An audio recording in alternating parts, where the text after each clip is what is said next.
حتیٰ کہ یہاں ایک عورت کو بلایا جائے گا، تم کیوں نماز پڑھتا ہے؟ فرمایا کہ یا بھائی تعالیٰ میں سارا دن خامد کی خدمت کرتی ہوں، بچوں کی پرورش کرتی ہوں، میں کھانا پکاتی ہوں، برتن دھوتی ہوں، مجھے ٹائم نہیں ملتا۔ فرمایا جھوٹ بولتی ہو؟ بلایا جائے گا آسیہ علیہ السلام رضی اللہ تعالیٰ عنہ، یہ فرعون کی بیوی جو اس کا خامد اتنا سخت ظالم تھا، مگر یہ خدمت بھی کرتی تھی، مگر نماز نہیں چھوڑتی تھی، تم جھوٹ بولتی ہو؟ اس لیے اٹھاؤ اس عورت کو دوزخ میں پھینک دیا جائے گا۔ میرے بھائیو، نماز کی کوئی چھوٹ نہیں، اس کا کوئی عذر نہیں ہوگا۔ نماز کی پابندی کرو، ایک چیز اپنی زندگی میں اس کا پابندی بنائے، اپنے بچوں پر اس کو لاگو کرے، اپنے گھر میں شروع کرے۔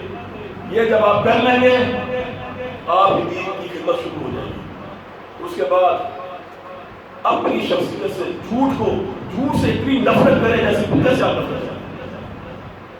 ہم پل پل میں چھوٹے چھوٹے مفاد کے لیے جھوٹ بولتے ہیں، دوسروں کی خاطر جھوٹ بولتے ہیں، اور اپنے مفاد کے لیے دوسروں کی اپنے پاؤں گوشت کے لیے دوسروں کی بحث کو استعمال کرنے سے گریز نہیں کرتے، ایک دوسرے کی غیبت کرتے ہیں، ایک دوسرے کے خلاف باتیں کرتے ہیں، ایک دوسرے کے پیچھے اس کے خلاف اس کو توڑتے جاتے ہیں۔ اپنی زندگی میں جھوٹ کو نکال دے،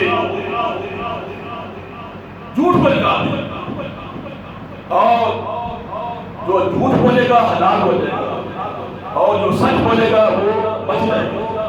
اپنی زندگی سے جھوٹ نکال دے، بچوں کے سامنے بھی سچ بولے، یہ نہ کہے کہ باہر سے کھٹکانے والا آیا، بچہ کہتا ہے ابو باہر آئے ہوئے، اس کو کہو کہ جاؤ، اس کو بولا ابو گھر میں نہیں ہے، وہ بچہ اسی طرح جا کے کہتا ہے ابو کہتے ہیں گھر میں نہیں ہے، ابو کہتے ہیں۔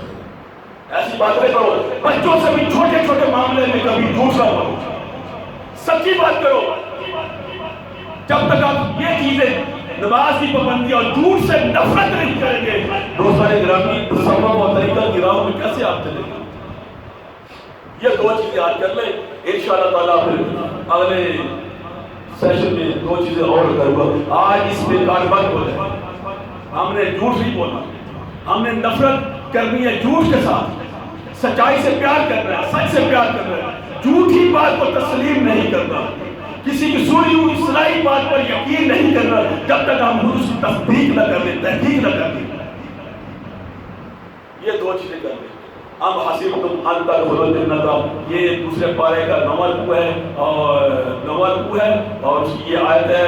خدا اس آیت کو پڑھیں، گھر میں پڑھیں، اور خدا اس کو 5 منٹ دے، اس کو روزانہ 5 منٹ، اس قرآن کو صرف 5 منٹ دے، صرف اس کی تلاوت ہی کر لیں۔